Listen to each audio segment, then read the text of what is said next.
গ্রামের মানুষের প্রধান ঐতিহ্যময় জিনিস হলো এই টাটকা সবজির মানে গাছ থেকে তুলে এনে সেগুলো রান্না করে খাওয়া যেন এক অপূর্ব স্বাদ আর ভালো লাগে খেতে। তো হ্যালো এভরিওয়ান, তোমরা সকলে কেমন আছো? আশা করছি তোমরা খুব ভালো আছো আর আমি অনেক ভালো আছি। আজ ঘুম থেকে উঠতে অনেক দেরি হয়ে গেছিলো, মানে 6:30টার পর ঘুম থেকে উঠেছি। তো আমার সঙ্গে আমার মেয়ে উঠেছিল। ঘুম থেকে উঠে আমি ভাবলাম যে আগে বিছানাটাই পরিষ্কার করে নেই, কারণ এরপর একটার পর একটা কাজ লেগেই আছে, মানে সব কাজ হবে কিন্তু এই বিছানার আমার পরে গোছানো হবে না। তাই আমি বিছানাপত্র গুছিয়ে ঘর বাড়ি ঝাড় দিয়ে মেয়েকে খাইয়ে দিয়েছিলাম, কারণ এরপরে রান্না করব, মেয়ের সকালের খাওয়া আর হবে না, তাই ওকে খাবারটা করে দিয়েছিলাম, ও এখানে একাই খাচ্ছে।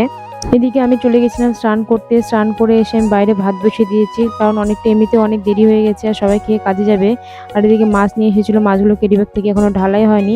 মাছগুলো ঢেলে ভালো করে ধুয়ে আমি তেল লবণ হলুদ মাখিয়ে মাছগুলো আমি ভেজে নিচ্ছি। আমি ভেতরেই ভেজেছিলাম গ্যাসে, কারণ বাইরে ভাত হচ্ছে, ভাত হবে, মাছ ভাজা মানে অনেক দেরি হয়ে যাবে। তাই আমি এখানে ভেতরে মাছগুলো ভেজে নিয়েছিলাম। এদিকে বাইরে গিয়ে দেখি ভাত হয়ে গেছে, আর ভাতের মধ্যে আমি আলু সিদ্ধ করতে দিয়েছিলাম মাছের ঝোলের জন্য। আলুগুলো বের করে আমি তরকারি করে নিয়েছি আর সবাইকে খেতেও দিয়ে দিয়েছি। বাবা মা খেয়ে মাঠে চলে গেছিলো, মাঠে যেহেতু আমাদের ধান গাড়বে।